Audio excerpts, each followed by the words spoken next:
রাষ্ট্রপতি পদে মির্জা ফখরুল ইসলাম আলমগীরকেই বেছে নিল বিএনপি। ভোটের জন্য কর্নেল ওলির মনোনয়ন জমা দিল 11 দলীয় ঐক্য। প্রতিদ্বন্দ্বিতা ছাড়া কোনো নির্বাচন হোক এটা আমরা চাই না, এটাই গণতন্ত্রের সৌন্দর্য। বাংলাদেশ জাতীয়তাবাদী দলের রাষ্ট্রপতি প্রার্থী হয়েছেন দলের সংগ্রামী মহাসচিব মির্জা ফখরুল ইসলাম আলমগীর। ঢাকা দিল্লি সম্পর্কের অগ্রগতির উপর নির্ভর প্রধানমন্ত্রী তারেক রহমানের ভারত সফর, জানালেন প্রতিমন্ত্রী। অনেক সংকট কাটবে শীর্ষ নেতারা বসলে।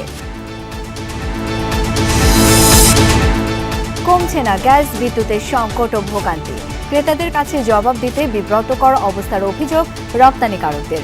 দ্রুত সমাধান নেই বললেন মন্ত্রী। বাংলাদেশের যে শক্তি, যে গার্মেন্টস ইন্ডাস্ট্রি এবং টেক্সটাইল ইন্ডাস্ট্রি, এই অর্ডারগুলি এখন শিফট করছে ইন্ডিয়াতে, ভিয়েতনামে। এখন শুধু আমাকে দিন গোনা ছাড়া আর ওই যে ইঞ্জিনিয়াররা কাজ করছে এফএসআরতে, এটা করা ছাড়া আমার কিছু নাই। আর কিছু ম্যানেজমেন্ট করা যাতে বাংলাদেশে দীর্ঘমেয়াদী ব্যবসা গড়ে তুলতে মার্কিন ব্যবসায়ীদের প্রতি প্রধানমন্ত্রীর আহ্বান। বিনিয়োগ বান্ধব পরিবেশ নিশ্চিতে কাজ করছে সরকার। কীভাবে বাংলাদেশে কর্মসংস্থান তৈরি করা যায় এবং সরকারের বিভিন্ন ম্যানিফেস্টোতে যে পলিসিগুলো রয়েছে এগুলো বাস্তবায়নে আমেরিকার প্রাইভেট সেক্টর থেকে কীভাবে ভূমিকা রাখা যায় এগুলো নিয়ে বিস্তারিত আলোচনা হয়েছে। American companies are very privileged to be the top investors from a foreign country in Bangladesh. It pleases us no end to have had a wonderful set of meetings with the government of Bangladesh. ডারউইনের মাটিতে বাংলাদেশের সোনালী সকাল, হাসান মাহমুদের bowling তাণ্ডবে 200 রাগে গুটিয়ে গেল Australia. দিন শেষে ভালো অবস্থানে টাইগাররা।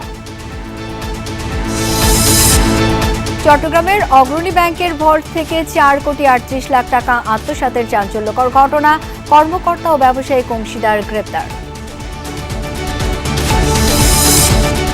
রোগ নির্ণয়ে মাত্র 5 ঘন্টা খোলা থাকে সরকারি হাসপাতালগুলোর ল্যাব। দুপুরের পরেই ছুটতে হয় প্রাইভেট ডায়াগনস্টিক সেন্টারে। ভোগান্তির পাশাপাশি বাড়ছে চিকিৎসা ব্যয়। অমুক ক্লিনিকে যাবো, অমুকে তো যাবা, ভালো হবে। যখন সিরিয়াল ধরে আমরা টিউবের জন্য গেছি, তখন টিউবের জন্য সিরিয়াল ওরা বন্ধ করে দিয়েছে। পরীক্ষা নিরীক্ষার জায়গাটা যদি এখানে হয় তাহলে গরিব মানুষের জন্য অনেক সচল হবে আর কি।